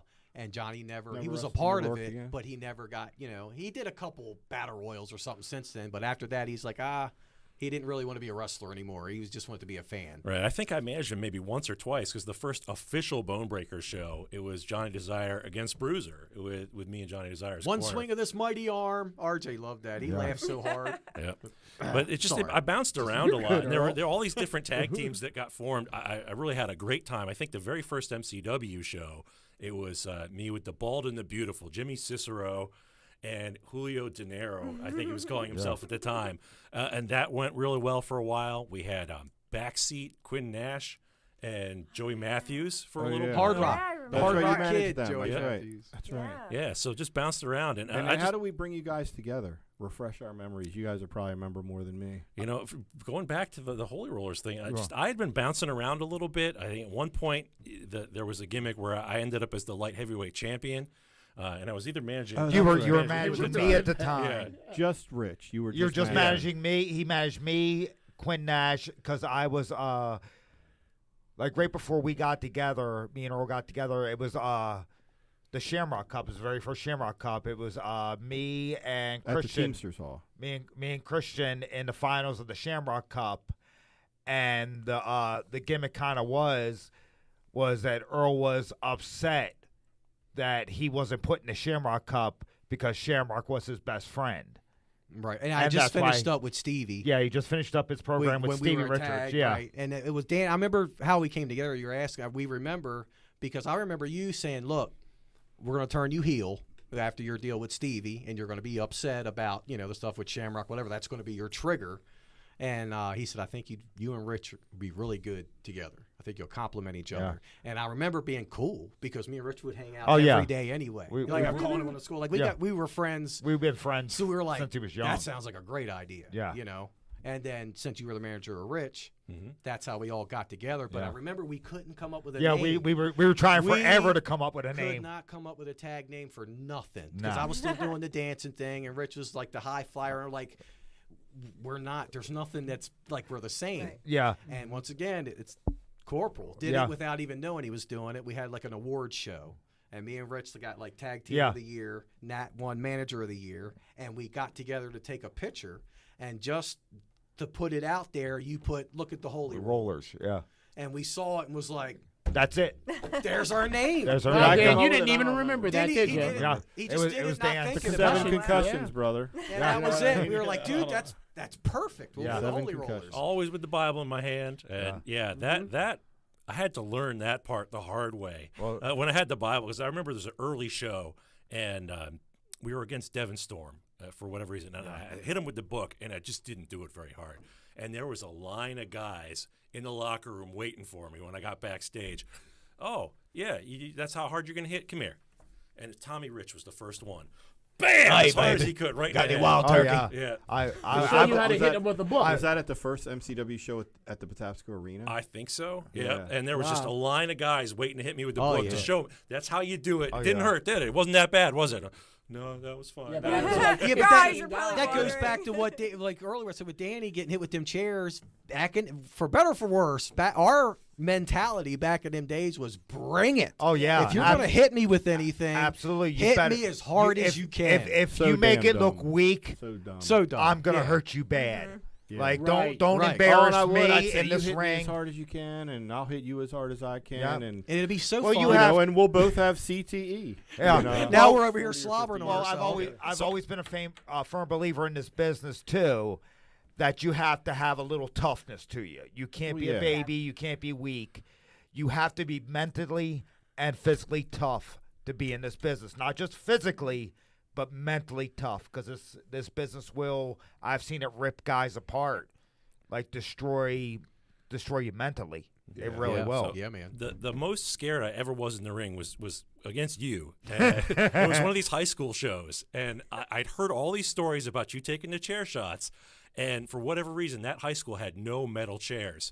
So you come at me with this solid oak chair up above your head, and just protect yourself. Oh crap! I just barely got my hand up, and just Did I really? What an Solid idiot oak. Bro. You had a solid oak chair. Dude, Yeah. you would grab anything. Yeah. You really would. Yeah. scared Yeah, the so hell many out of times. me. But likewise, I would take it. Oh, yeah. No, I'm You just. know? Oh, Yeah. I wouldn't ask somebody to take Yeah, I something would that take I it. wouldn't take myself. Yeah, I would take No, it. most of the time you were on the receiving end. Yeah. Really. I mean, you were all about it. That's why I said you were the first person I thought of with them concussions. You know what? One of my other concussions. I know you guys love this story. It's why I just thought of it. One of the other. Do you remember? I Believe I Can Fly. Michael's 8th Avenue. Tom Brady, the dive, and my feet got caught. Oh, yeah. Oh my God. You did the Undertaker I was wrestling. dive to the I was wrestling Tom Brady. Oh my God. I remember. And we had a heated feud, and it was at Michael's 8th Avenue, and Casati was there, and it was going, man. Momentum was going, and the people were there, and I clotheslined him over the top rope, and he went to the floor, and I looked and frickin' hit the ropes. Yeah, you didn't get far. Run and dive between the second and third. Perfect. Except my feet were bent, and they caught the second rope. straight down on his head. Hit my head on the metal bar. That middle metal bar on that ring. Oh my God. You know what I mean? Knocked myself out. I'm sure. You know what I mean? So, and Tom Brandy's sitting there like, burr, burr. You know? Yeah. I think he hit the. Oh my God, Danny, are you okay? I don't remember. I was knocked out. Damn. But I dove, and I was like, the people were there. I could hear them. Like, as a through, I was like, boo. It was a perfect dive through the middle until my feet caught the second rope and hooked me. And I freaking, you Oh remember my that? God. Yeah, Remember I that do we were- now. I we do would now. sit down to school freaking like drunk, laughing, Dying like, laughing. watching that, and we put it to, I believe I can fly. You know what I mean? You know, since you brought it up, I'm going to say it. I can't help it. It's one of the funniest moments with you two. The Terry Funk show. I know you were going to go And there. Terry I came knew you were down. gonna- And it was like a 6-man or a tag, or you were teaming with I him. teamed with Terry Funk. And well, anyway, they did the match, and at the end, everybody's celebrating. And I remember Axel being down there too. You And know? it was like and slow Terry's motion, running too. everybody, like hugging them and all. And he turns to Danny, and you see Danny's face light up, his eyes light up. He smiles. He opens his arms for the biggest hug, and Terry looks at him and just turns around. And I fell out. I was standing, and then remember, I just tried to play it off. Yeah, you were like, yeah, just pat on his shoulder. It was so funny. I was like, oh. We laughed about that for Oh, years. man, we're We still laughed- laughing about Yeah, we laughed about that for years. Anyway, that was great. All right, All right, enough Nat, ribbon where were on you me. at, buddy? Yeah, I'm sorry. where did we leave off We keep at? cutting You up know? Nat when he first got started. I guess we're talking about us getting You together, guys right? got Yeah, together, yeah, yeah. that's right. Thank you, Earl. Right, but you mentioned the award ceremonies, and there were 2 years in a row I was the manager of the year, and then the third year is when we did the gimmick with Candy. Oh, yeah. That was terrific. You know, So we much had fun. the I re- cake. the- Oh, yeah, we had that so old much- school. Yeah, Had to bring manager out the and cake, and congratulations, platinum, and I'm out there accepting All the award, third the year in a hats row, and they yeah. announced Candy, and I just start laying into her what a harlot, all the Bible stuff that I would quote. Jezebel. And at one point, down goes my face in the cake, and I come up, and it's, you know what, I want you in a match, no matter what. And I start just spouting off barbed wire, get a bat, you know, we're going to be in a steel cage, this, that, and the other. And she goes, in drag, we're doing an evening gown match. Whoa, whoa, whoa. I didn't sign up for that. And I think it was Jack Adonis who said, yeah, no, you just signed up for whatever you just said. You said you would have any match. And so that was one of those Fort Meade shows. I remember this. And I remember working with you and with Colleen. You know, she had this bridesmaid dress that fit on me, and I got the knee highs. Oh, wow. But I wish I was there for that. Preparing for this show was about the most fun I'd ever had. The Fort Meade shows were dangerous. They Just were. for the Yeah. simple reason there was no commission. Right. They weren't covered no by Lou this. Levy And at Fort Meade. And For we a all bunch got of young hurt, guys yeah, at the time, Yep. for us who you can't do nothing in Maryland at all, but on Fort Meade it was different. So you could do. I remember you had a hardcore thumbtacks, tables, Yeah. With Barbed Archie, wire. with Bruiser. everybody's Sorry. bleeding. I I remember remember Pat that. Pinella going, "Is that animal blood?"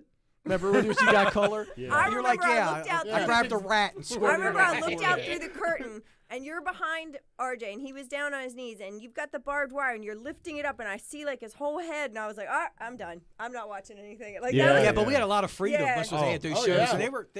And for fun, me, we but- could do guy versus girl. Yes. You could have Yeah, we did. blood. I did We mixed were tags allowed there. to do I remember mixed that. Back tags to and all. Fort Meade now. Yeah. Would that be one of the places that we could explore going to? Once I think 9/11 things have happened, that changed. shut Once that 9/11, down. Oh, it that's changed right. a lot. Yeah.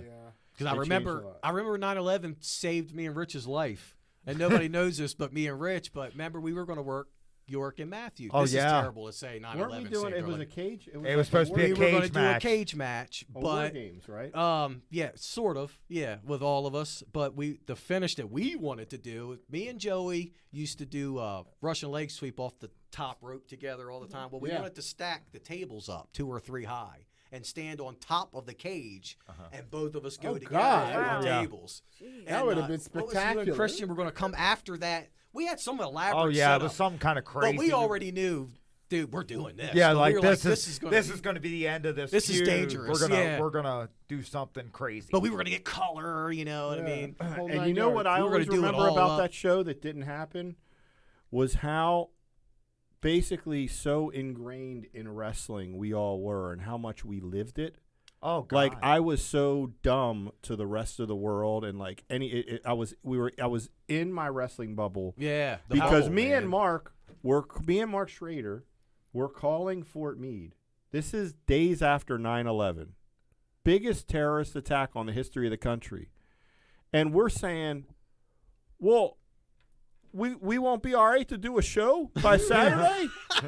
We got 900 tickets sold. Just so Yeah. stuck, And I'm right? telling him, I remember telling the guy at Fort Meade, the guy was in that like that and he's like, the entire base, blah blah blah, it's all and I'm like, but there's a War Games main event we've been building up for 7 months. Like Yeah. you're rationalizing with them. Rationalizing and totally You oblivious can only imagine to what this guy was thinking. on Yeah. the what, other oh, phone. what, Yeah. you know what I mean? Like, This guy's you crazy. can't cancel this show damn. because of a terrorist attack where 3,000 people died. yeah.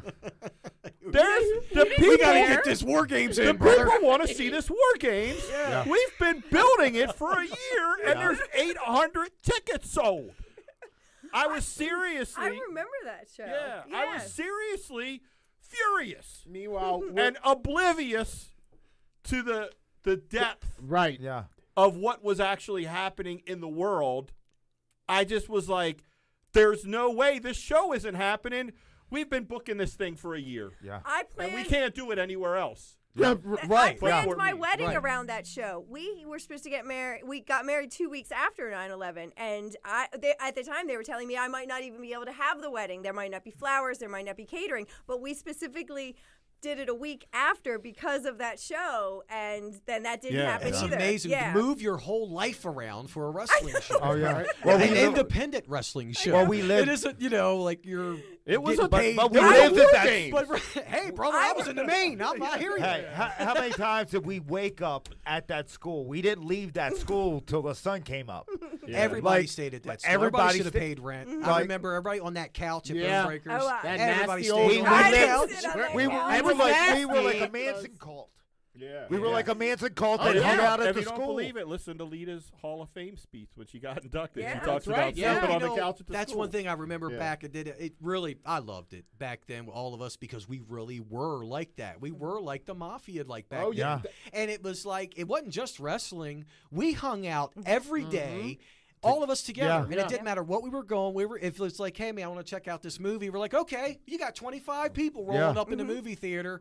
Just anything, weddings. We'd bum rush at parties. Denny's, wedding. Oh, God, we were Denny's. all together. We'd go to Kelly Bell's wedding and then went to a wrestling show right after the wedding. Remember I that? remember Yeah. that. But see, But I we were think always together. It was one big It was like traveling 20 of us. gypsies, man. It really was. Yeah. and that's one of the things that we've kind of, I think, generationally lost. And I think a lot of that camaraderie comes with the hard times and the toughening up of one another that we witnessed and we all saw. I mean, it even happened to me as an announcer when, Danny, you were like, they kind of hate you. So you're going to have to learn how to do this stuff, And even I had to go through there. And That's how the business used to be. Everybody, but- like the when he called brothers and all, it really was. Right. Because back in the day, that's how you really learned psychology and stuff like that was by hanging out with the guys or traveling in the cars, whatever, spending time with them and then breaking the business down mentally for you to learn. How many That's what I think is a lot of missing. I mean, it's so different now anyway, but no more mentors. We don't have any Right. mentors anymore. Right, yeah. And it just, I don't know. I feel like the way wrestling is now, we were the policemen of our business. The boys always policed the business. You can go all the way back to the 40s and 50s. That's why it was so hard to get in, because the boys were all one, and you were not getting into our business because you weren't going to threaten our money. I mean, it was all about selling tickets. I mean, that's all changed now, but it was about, people believing it, selling tickets to that big fight, and if you let just one outsider in, and it's going to ruin the whole thing. It used to be so hard to get into. But anyway, we stopped That's policing why we our almost business. killed you, Charlie. But that's why things have felt like everybody, Earl to Pearl. everybody cashed in. And now the we've- way and it's all over. Right. It's just we stopped policing our business and let everybody in. Yeah, and now the way people get over is going into business for themselves, and they're self-promoting and they use have social media because they and things can't like get that. booked We were Yeah. talking A about real that too. show. That's another problem on the way down. The car ride here is, instead of guys going, look, I need to work harder at this. I need to do better at this. They're like, nope. If you won't book me or I can't get in, I'll just go buy a ring and run my own show. Yeah. Nobody's policing it. And they tried to do that years ago. You hear stories, but what would happen? The boys in that territory would show up to the show and whip some ass. Right. They're Shut like, 'em you down. ain't running in our town. You don't belong in this business. And they would police the business. Now it is what it is at this point, but that's my feeling. There's no mentors. We stopped policing the business and everybody's cashed in. It's like that scene in Cocoon where everybody jumps in the water and sucks the life out of the little alien. That's what people have done with the wrestling, in my opinion. Yeah. They all decide to cash in real quick. Oh, yeah, it's all fake, whatever. It's scripted. We're all friends, blah, blah, blah, blah. And now we done sucked the life out of it. And now we're left with theater. Yeah. That's what I think wrestling is now. It's like medieval times of what it used to be. They're out there swinging cardboard, swords, and that's just the way I look at it. It's a parody of what it used to be. Yeah. Very, very Trust I'm me, still for a somebody fan. that takes care of the weapons, they're not cardboard swords, okay, brother? With the whole global gimmick thing going on, we've seen the increased popularity out of necessity, probably for cinematic matches. And that's where I'm torn. I Yeah. hate cinematic matches. I understand because of COVID, and I appreciate the fact that they're still trying to put out stuff for the wrestling fan to enjoy, but it still could be different because I always go back to the Jerry Lawler, Terry Funk. match in the empty arena. I just watched that the other day. I don't know. It's just something about, I don't know. It's It's something that's just changed. Like Right. I think AEW is easy to watch. I think there's an X factor about that show, even though we can all break it down and whatever booking, whatever you want to call it. But there's something that makes you want to watch that show. And for me right now, WWE and SmackDown does not. I don't want to watch the show at all. It's very boring to me. I agree with you, Earl. And, I agree with you. We have no grit.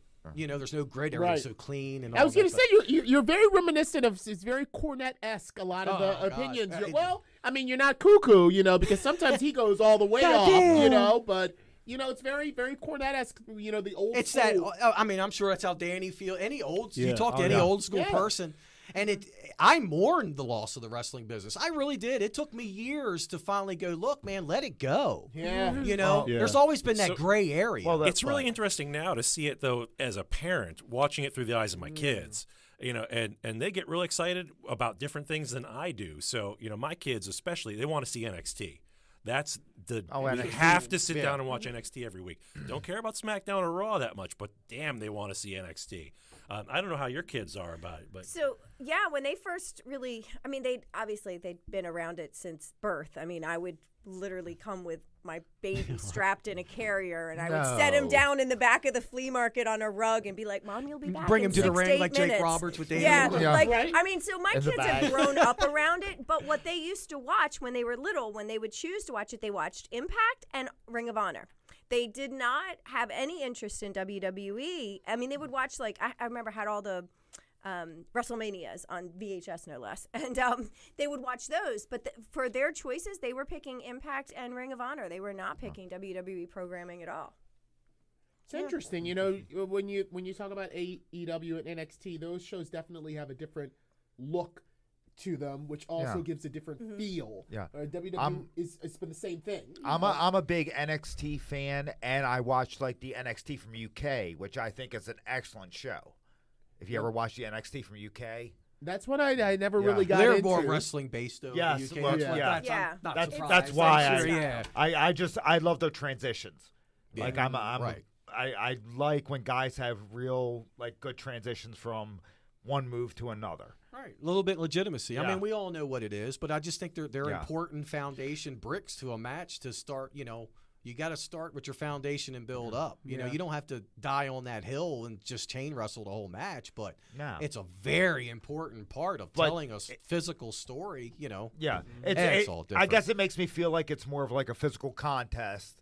sure, it's Than more a- believable. than a- That's one than a thing show that's of a going. I wrestling think match, people don't and believe that's- anything anymore. I guess there's that's no where- emotional where I'm attachment. kind of like torn between old school and I know about entertainment of what our business has become, because that's exactly where our businesses went from a dirty old arena into like an entertainment show where I've always said if you don't like the trapeze artist, you'll like the strongman, you like the strongman, you like the guy that rides the motorcycle, you know what I mean? So there's a little bit of everything for everybody in the business. You know, I think it's changed too with it's what it's like to me is more of like we've passed down all the bad stuff.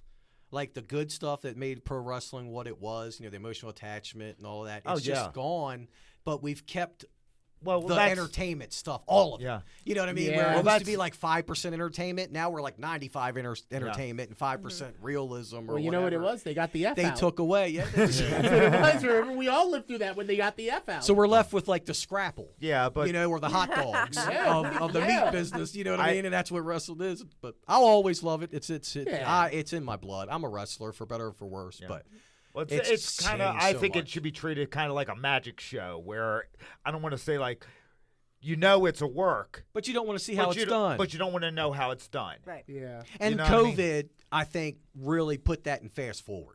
Because, you know, we lost everything, so we're like, okay, we're really going to go Yeah, entertainment because now. wrestling's built on emotion. Yeah, the cinematic match, like the one with Undertaker, I thought was great. That's But- the one I've Yeah, been recommending to that you, one Dan. was Dan great. didn't even watch Well, Mania. Because haven't I seen it couldn't, either. and that's what you talked to. So, like, my mind, and I've been a promoter 25 years. Yeah. I feel like I've always been able to come up with ideas and been pretty creative. And it kind of just, like, flowed. But, like, when COVID hit and all that, I remember, like, I just got brain freeze and was like, I don't even know how I would do wrestling right now. But, you know, because right away, immediately, it went to, like, empty arenas, right? Oh yeah. And I was like, I don't even know how I would do wrestling now, but I know I can't watch this. And I feel like for a couple months, my brain just froze. And since the school was closed down, the birthday parties were closed down, shows were closed down, I kind of almost went into a coma just to kind of I call like a cocoon, like just to get away from wrestling, because I'm like, I can't process this because no matter what we say about the fans really are part Well, of the show. I really think, in a way, even though I know I'm not talking about WWF or whatever, the big companies here, it's all television contracts and all that stuff. But in a way, the people are the most important part to a show. They really Yeah. are. Because if you're going to go out there, let's say we're going to call it in the ring old school, we're just going to go out there and feel the crowd out. Right. Yeah. What works in Baltimore is not going to work in Tennessee and or California or so forth, different styles. How can you feel if there's nobody there? But here's the irony know? of that. Here's the irony real quick, because then we got to get filled in by Phil. Oh yeah. Yeah, he's But- gonna let But us real know about all the quick, other the indies. irony is, and I thought a lot about this, the irony is for years, right, and the veterans and all, they don't, what would they always say, like, don't let the people dictate what you do out there. The people aren't the show. You're the Right. show. You run the show. You know, you run the show, and then COVID happens, and the people are gone, and it's like almost like a realization, like, We need them. whoa, Yeah. we need them. Yeah. But They that's are- also, you see what I'm but that's saying? like a training thing to say to get the Right. guy thinking in that. You know, it's not necessarily Right. hey. Yeah. Right. It's just to get them on that right mode of, psychology and thinking about what Yeah. you're doing. Right. And- but yeah, the people are The hills and the valleys that you got to have in absolutely matches. can't have peaks without hills and valleys, baby. I All couldn't right. have said it better myself. Well, guess Listen, what? it's that time to go to get filled in by Phil. Let's but get- after that, we'll be back to wrap it up with the Holy Rollers and Platinum Nat. Let's take it to the Indie Roundup.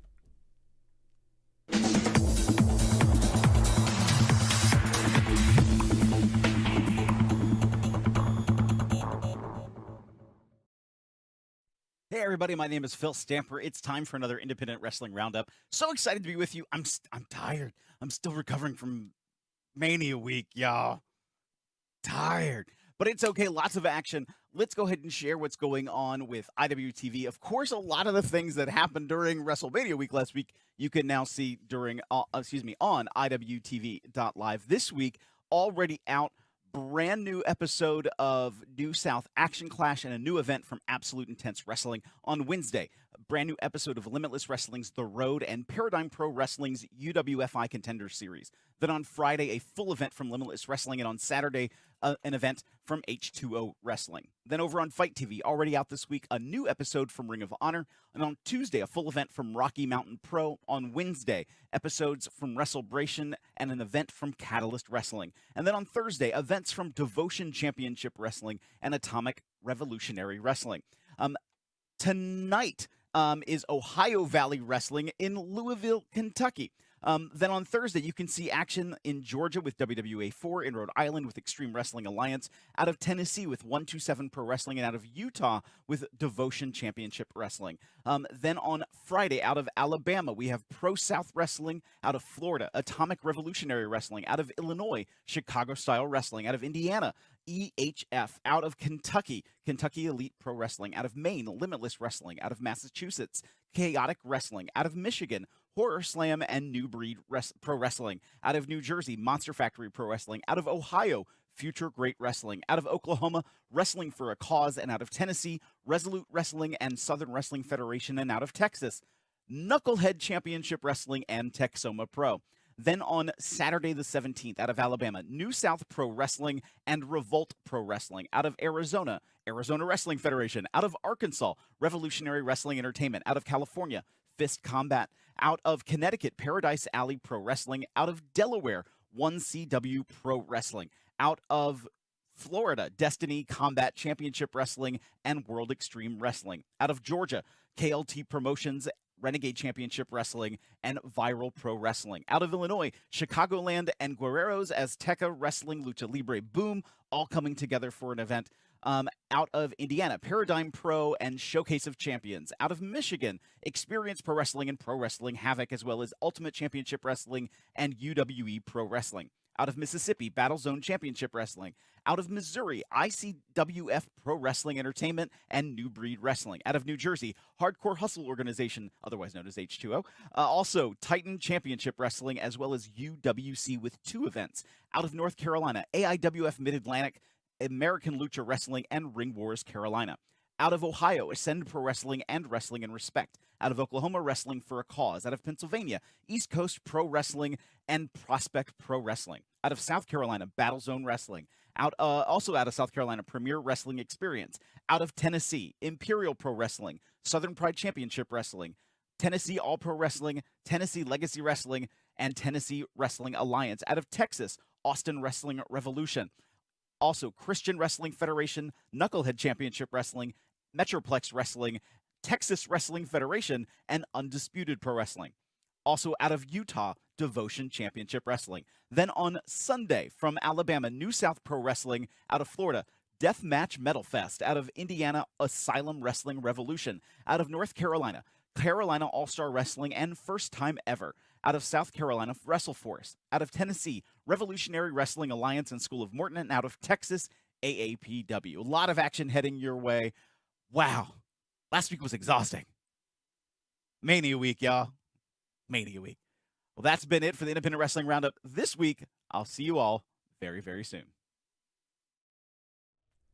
And there you have it, our 13th Independent Wrestling Roundup by Phil. Phil, from all of us here at the MCW Cast, you're doing a heck of a job. And I want to see Phil in the studio one of these times for one of these roundups. We I'm keep tired of- threatening because there's no one more than me that wants to see you get filled in person. Yeah, I'm tired of doing it through the video scope. I want him right here. Right, In the you want to get studio. filled in Yeah. right here. Yeah. In And I'm sure studio. he's got plenty I to want to fill see me it in too, with. and I'm sure everybody watching it wants to see the same thing. Well, that's not all we want to see. We want to hear from our coffee club members and our MCW cast members at large. Tara, did you have a few I queries? do. And you know, if you have questions for us, you can join the coffee club, number one. And number two, you can just, if you're on Twitter, you can use the hashtag AskMCWCast if you've got some burning questions. We've got a couple for our guests today. First one is, what was a highlight match for you as a team? Is there one that sticks out in your mind over the years that you all worked together? Probably the Joey and Christian Loser Leave Town match that we had. It was. Did we ever do like a 6-man with Nat in the ring with us? I don't think we ever did. Did you ever actually I think work? at least once, yeah. Maybe. Remember. I will say, I don't want to narrow it down to like one match or whatever, but I remember that first Legend show was absolutely a blast. Where was it the blindfold match or? With I remember Dan. we worked like 4 times on the show. It Yeah. was like a bunkhouse battle royal, Did but we I do just a remember blindfold match? so Yeah, we did a much blindfold fun. match. Dude, it's one of the greatest times ever. With Lita. Right. Lita was the It was referee. a 6-man blindfold. That's where It was you and Team Punishment. Oh who's my partners?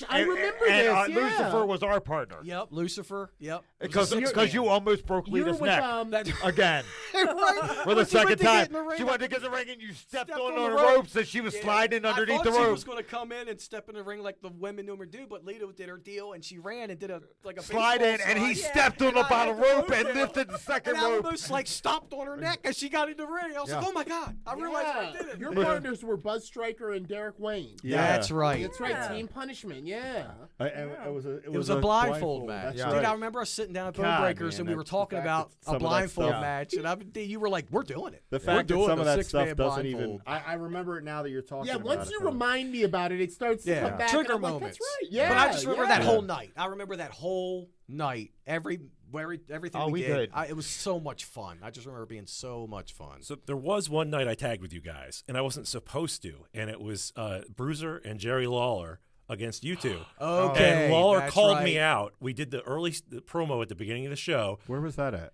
at a high Was school. that- It was one of the North high school Carroll. shows. Was it Was North that Carroll? where That is I actually looked at one you of and our said that questions. when That is Lawler actually came one of our out? questions about that night. Okay, Oh, yeah. when we were choking RJ? Yeah. But that was terrific, and I'm just thinking, I'm glad I had tights in my bag because He I knows was what not I'm prepared to talking wrestle. Always Yeah, bring your dude, gear. it's Always bring your gear, and I had it. And I remember after the initial promo, we got backstage, and Jerry Lawler came over to me. He said, "You ever taken a pile driver, son?" I said, "Nope." He said, "Well, neither had Andy Kaufman. Let me show you how to do it." Yeah. That I was remember him terrific. talking. He called you Andy Kaufman a few times. He's like, "You remind me of Andy Kaufman." Remember? And I do remember that. Yeah. Okay. That was such a highlight All right, for me. I do remember Oh, that. That that's was good. Well, great. that was Well, one of see? the questions about talking All about right. being in the ring with the Hall of Famer Jerry Lawler and the Bruiser and the match that you did. So, all right. When was that? Do we know? I don't know. That's don't probably know. not on YouTube, huh? I- Probably not. We're gonna have to don't know. find Yeah, I think it. it was We'll one of find those out. for the high Yeah. school shows. We We'll were find out. doing all the high school shows. Another question is, remember the MCW return at Resurrection? You all were in the main event. Was that a career highlight for you? That was a debacle, but we made it work for ourselves. You know what I remember? Was that Skip screwed up. Skip? He did. He played the wrong music. Played Yeah. the wrong Oh, music. but It was, that it was supposed to that be was against the elimination. new The New Age Outlaws. Outlaws. New New Age Age Outlaws. I'll tell you what I guys. remember about that match. Mhm. Before that, we had shut down and we weren't in the ring at all. Like, No. Yeah, it I was a got, couple of I years, mean, right. fat. And I was just, nothing. But Resurrection, we're coming back. We're there, brother. Yeah, we Yeah. were so happy. The one thing I remember about that match is at the finish, when Billy Gunn gives me, he's got that head and arm. The one and he only. lifts you up. It's called the Yeah, one and only. yeah. 1, 2, 3, rolled out the ring, and Rich rolled over. Man, how was it? I said, I'll tell you one thing right now. I know why they call that the one and only. I said, because that's the one and only time I'm taking that damn thing. Hell, it knocked the wind out of me because, I got sure, up yeah. good for him, but when I hit, I was thank God it was it because And it that would have guy's been a the tank finish. anyway. Oh, he's so big. Billy Yeah. Gunn? I remember when I remember- another thing, I locked up with him. He put me in the headlock, and he's like, "Stand up a little bit." And I'm like, "Dude, I'm on my tippy toes." I remember him chuckling. Oh, okay. But that's what I remember about that. That bump. Nat, here's a question for you. Tell us, is there any leftover tension between you and Candy from 2001 at that Fort Meade Army Base show that you talked about a few minutes ago? There's leftover tension between me and Candy. That's for damn sure. Sorry. Why is that, Corporal? Sorry to interject. That just kind of came out. I think we've largely buried the hatchet. I mean, she's come up to me a haven't. couple times and said, you always work so stiff with me. Did you have an issue with me? Well, you were a harlot. But Nat, work stiffer. No, Nat, I don't know if you know. Did you know this, Nat and Rich, about... Should have laid it in a little more. Let's talk with you about it. But the girls thought you had... Tara, you might be able to chime on this. All right. They thought you had legitimate heat with all the girls. Do you guys remember this? Because you were so stiff with them, and you would just, stuff, and they were like, I don't think Nat likes any of us. All the girls I thought Nat remember hated that them. being really discussed did. at like a school meeting. Because it was the Yeah, DA. for real. Like everybody, like for shoot, like not working, or like. I have to say that I don't, as a female at this time, I didn't think anybody liked me. And it was hard being. Except RJ.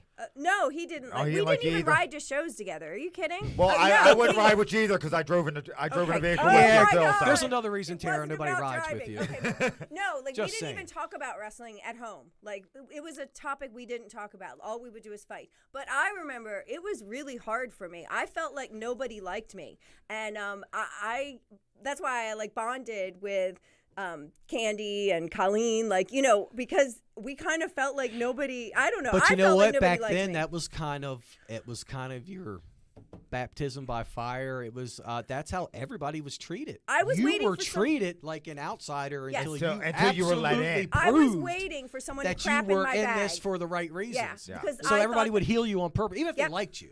I thought that I was going to open my bag one day and find somebody had taken a crap in there because that was what I was told would happen. And I remember feeling like maybe I finally fit in when I got my first fanny pack. And it was a black leather. It was a black. I'd had fanny packs though. I'd had them before. They're very practical. I'm a big fan. I still have them to this day. But that was like the black leather one that all the boys used. And I was like, oh, I'm one of the boys now. But the true sign of a true wrestler is you had to have that back zipper. In the back of your, Yeah, the fanny gimmick pack. zipper. Yeah. The gimmick spot. The gimmick zipper. Yep, Uh-huh. exactly. That's where all the gimmicks I were, still brother. have it. I still have like that. That is when I knew That's the that true I was sign like, of a good wrestler. They do like me, but I'll tell you, I would pull in the parking lot every week and be like, okay, my heart would start racing, and I'd be like, I got to go in there. Now I got to remember whose hand do I shake first? Like, there's a hierarchy. I would have so much anxiety over that was this. so stupid too. It was. It really was was. so Some of those things. hard, and It was like so dumb. and nobody wanted to take me seriously. Like I said, You when didn't shake my hand, brother. when Yeah, I would show right, up, yeah. it was, oh, you want to be a But you know, you valet? looked for No, stuff I like want to that to be. get mad You know, about. it Oh, was yeah. hard to get people to train with me and stuff. So like I felt People were really I don't angry recall in the wrestling business feeling back that then, way that they would get particularly mad about Nat per se, but I maybe So- lumped you in with all the other males. Full confession, though, it wasn't that I had heat with anybody. It was when I trained, I learned how to take bumps really well.